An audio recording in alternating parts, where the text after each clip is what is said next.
Did you know na ang unang presidente ng Pilipinas ay isang Guimpunen for Años na general? Ang kanyang pangalan ay Emilio Aguinaldo. Ipinanganak siya noong Marso 22, 1869 sa Kawit, Cavite.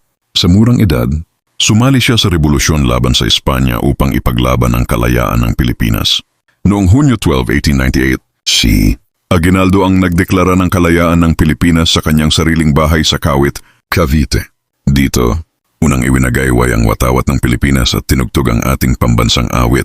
Pagkalipas ng ilang buwan, noong Enero 23, 1899, siya ay naging unang presidente ng unang republika ng Pilipinas na kilala bilang Malolos Republic. Sa edad na 29, siya ang naging pinakabatang presidente sa kasaysayan ng bansa. Ngunit hindi naging madali ang kanyang pamumuno dahil sumunod ang digmaan laban sa Estados Unidos. Kalaunan, siya ay nahuli noong 1901 na nagmarka ng pagtatapos ng kanyang pamahalaan. Gayunpaman, si Emilio Aguinaldo ay nananatiling simbolo ng tapang at kalayaan ng Pilipinas. Siya ang unang presidente ng ating bansa, isang bayani na nagbigay ng simula sa ating kalayaan